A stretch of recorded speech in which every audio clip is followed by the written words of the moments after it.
Hello, my name is Lauren Lieb, and I will be your counselor in training today. Please know that I do not have a counseling degree at this time.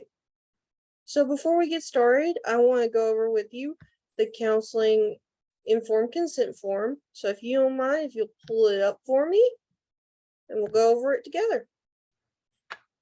All right, I got it up.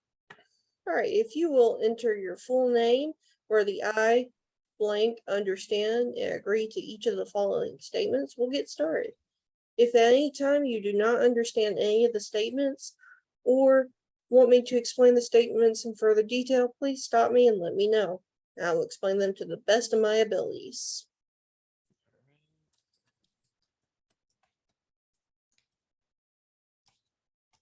Got my name in there. I'm on the first statement.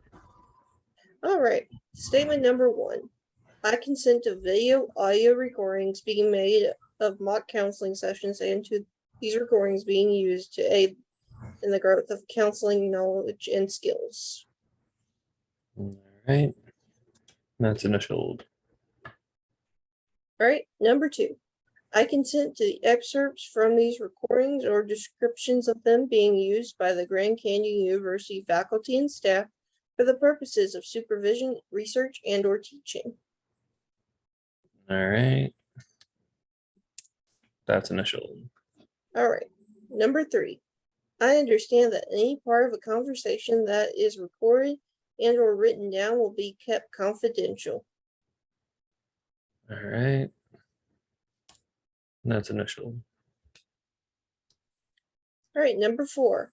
I will not disclose any information that may identify me in the mock counseling session recordings. The information given will be fictional and I will use an alias. All right, I got that initialed. All right, number 5. I understand that Zoom will be used to record counseling sessions and that Zoom meets both HIPAA and FARPA confidentiality standards. All right, I got that initialed. All right, number 6. I understand that if the recording of mock counseling sessions activates any suicidal ideation or any other potentially harmful thoughts, I will reach out to a professional in my area immediately. Neither GCU, the college, nor the counseling student will be held accountable if I harm myself. All right, I got that initialed. All right. If you have no questions for me, if you will print your name where it says printed name, date it, and then have your electronic signature, we'll get started.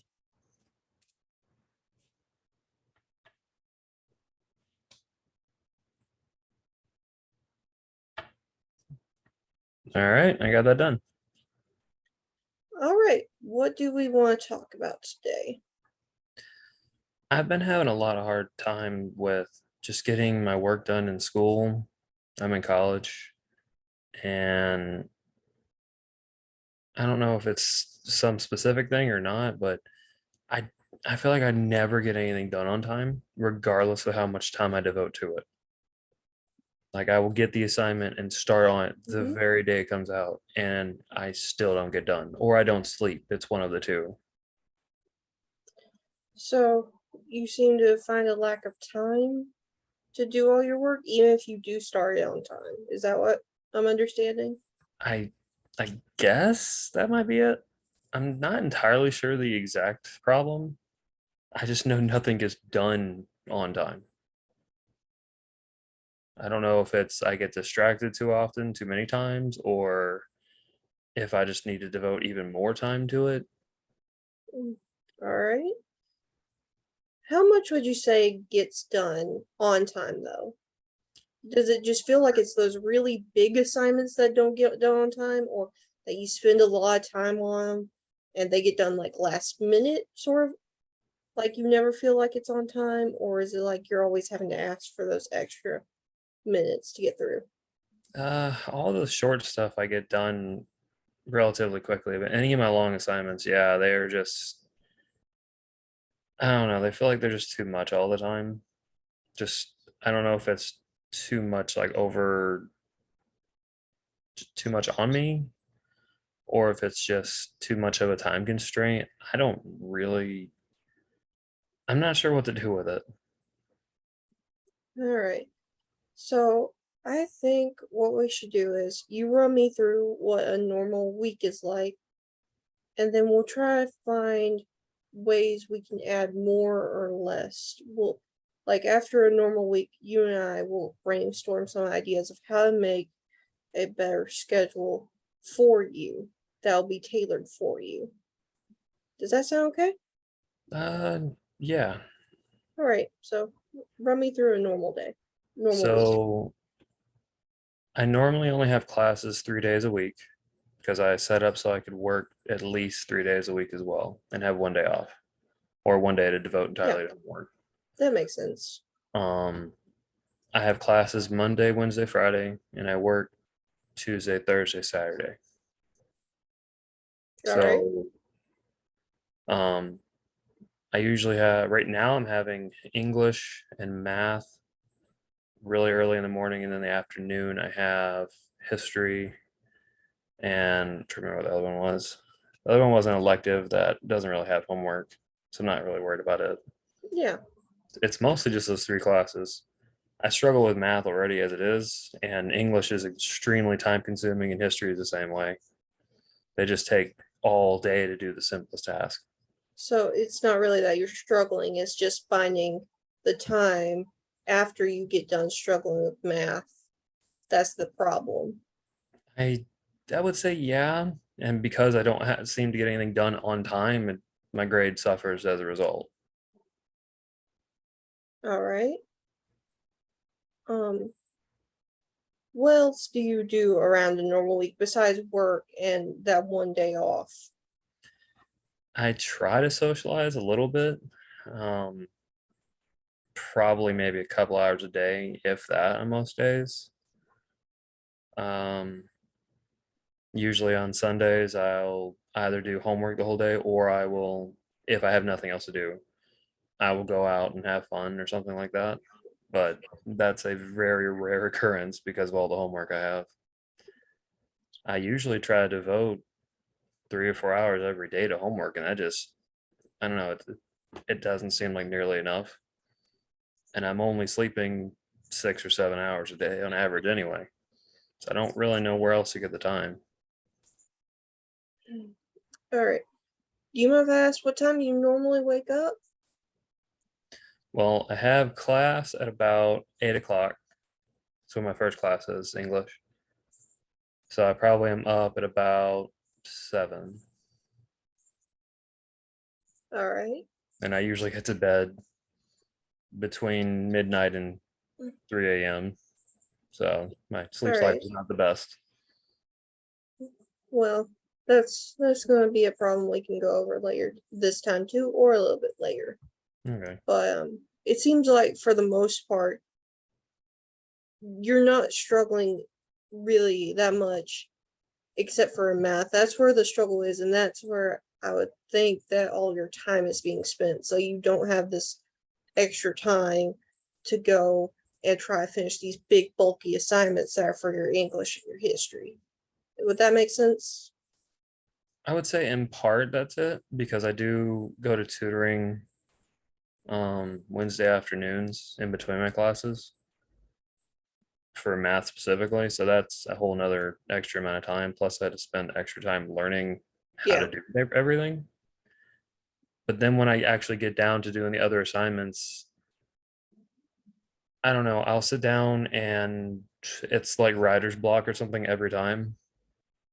Even when I know what I'm supposed to do and how to do it and I understand it perfectly, I don't really manage to get very much done.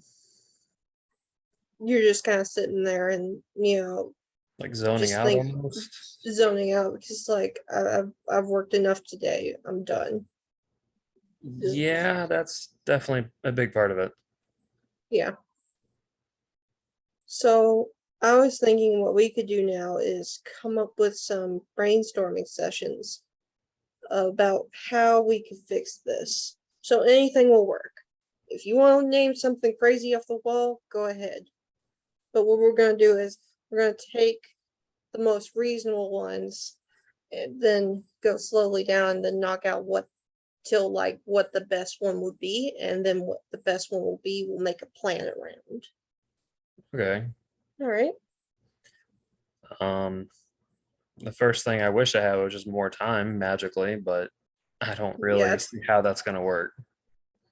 I could cut into my sleep, which I already have little of. That's not healthy. yeah, that's not healthy. I could cut out my social time, which is fine every now and then, but I'm already doing that part of the time anyway. It's not helping. All right. What do you like doing?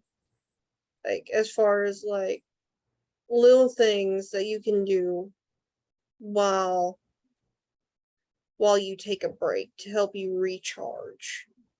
Well, I had one professor recommend it, and it helps a little bit. I'll try to take like a 30-minute break after doing about 2 hours of work, and I'll watch one episode of something, or I'll play a game for a few minutes, go take a shower, power nap, whatever. All right, shower or Those, power nap. those things kind of seem to help.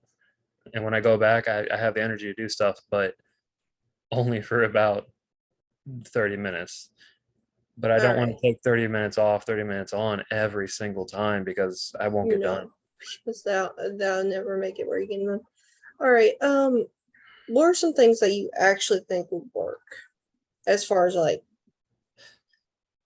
trying to get to where you're more motivated?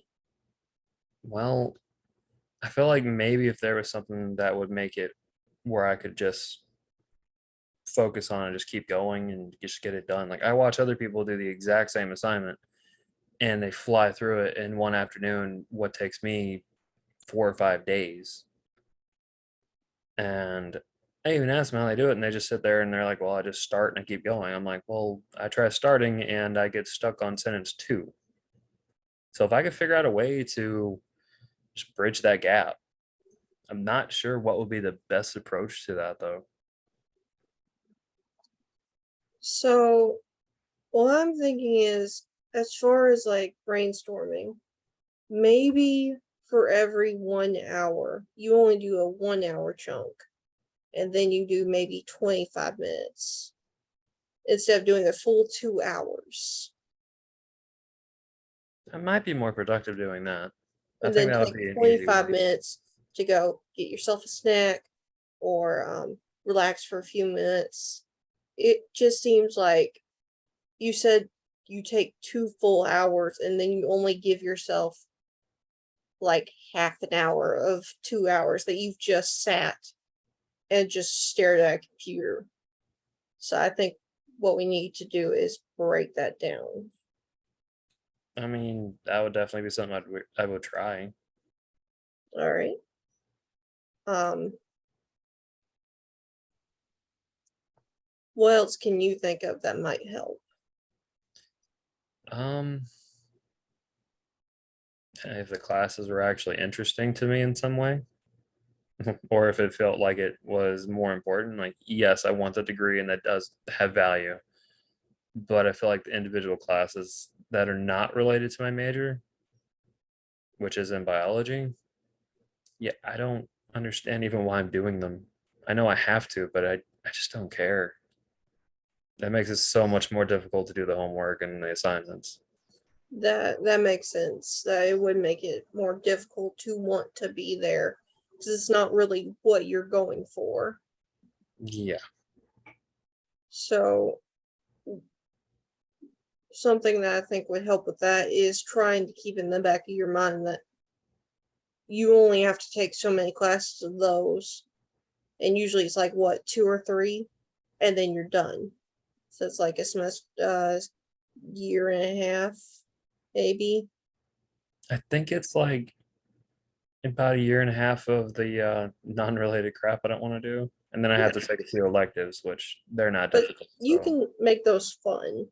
yeah, a few of them I look forward to. There's a few that are sports related or bowling or whatever, and they look like they're gonna be fine. Yeah, It's just everything in between. yeah, and that makes sense. But I would think that the way that would be best is trying to keep it in the back of your mind, being like, I only have to do this for so long and keep going through it because once you're done, you're done. You don't have to go back and do it again unless you change your major. As long as you're dead set on your major, you don't have to worry about that. Yeah, and I guess as long as I don't change it to something specifically in those other fields, I probably won't have to worry about it. Yeah. So, what else do you think that we could look at that might help you with trying to keep up with your work? Well, Because when you mentioned everything that I could, like, what does my day look like or my week look like, that actually took me a minute to think about. I know when I go to class and I know when I go to sleep roughly. The rest of the day, yeah, I don't. you don't really know what you're doing, you're just kind of going through the day. Yeah, I try to devote all my time to homework and classes, but as far as like what I'm doing the rest of the time, maybe if I made a schedule or something, or some way of keeping up with it. We could make a schedule and make it be flexible enough for you. I've tried to make them before, but it's also really hard to stick to them. That's the problem with schedules. But I think what we have to do is we have to keep at them repeatedly until we get to the point where it's just a natural thing. Which we are about 5 minutes before a 20-minute session. So I'm going to let you know we're going to keep talking for a few more minutes, but we're getting close to where we have to stop. So I Okay, just wanted to let you know. I appreciate it. No problem. So, what else is there you want to talk about today before we have to wrap this up? Um, I don't know. Like I always feel tired and stuff, but I feel like that's just related to not sleeping Yeah, enough. I would say that's mostly where it's coming from, is you feeling like you have to cut into your sleep schedule to get everything you want out of your day, or to feel, Yeah, because it seems like you have this need to feel productive during your day. And if you definitely. don't reach that amount, then you cut into other parts of your life in order to get to that productiveness. I hadn't thought of it that way, but yeah, I'd have to agree. It's okay that not every day is productive. Just doing part of the work is okay. Unless it's like the night of and you need to turn in. Obviously, work as much as you can. But on those other days when things aren't due, it's okay to take an entire day just to yourself or half a day and just be like, hey, I need this. Because not every day has to be a productive day. It can just be a you day, and that's productive enough. Yeah, it's kind of hard for me to think like that because I've always been kind of perfectionist mentality. And that's okay. That's what happens with a lot of people because we are told if we're not productive, then we aren't accomplishing anything. But it's okay not to accomplish something for one day. And that's something I feel like maybe we should work on. It's being okay with not accomplishing something or not doing it immediately. I feel like if I wasn't stressed or worried about doing stuff all the time, and on the days I am doing stuff, that might actually help a lot more than anything else we've said. Yeah, just knowing that it's okay that you're not productive on that certain day. Well, more like I feel like maybe my battery would be recharged kind of a situation. Yeah, Like even if I just stayed like slept in a little bit every now and then or took a longer nap, just something simple would yeah. probably make a bigger difference than you think. All right. Well, it looks like our time is just about up. Do you have any more questions for me, or you want to talk about any last loose threads? Um, as far as like scheduling or something like that, do you think it would be better to keep a journal or would it be better to like mark things on a calendar? Which one would you say would might work at least as a suggestion? I think you could do a mixture of both and see which version you like better. Because some people are going to like the calendar better, some people are going to like the journal better. It really just depends on who you are. Because I've known them to work for both. Okay. Or you might be that person who needs both. You need the big, colorful calendar to tell you what's going on. You also need the journal to remind you, hey, this is what you have to do when you're not at the house. All right. I think that would be at least worth trying. All right. Gives me a few things to experiment with and see which one works better. All right. Well, thank you for joining me today. Thank you for having me. No problem. And I'm glad we were able to talk about this, and hopefully we can see some results in the Hopefully. future. All right. Have a good afternoon. You too. Bye bye. Bye bye.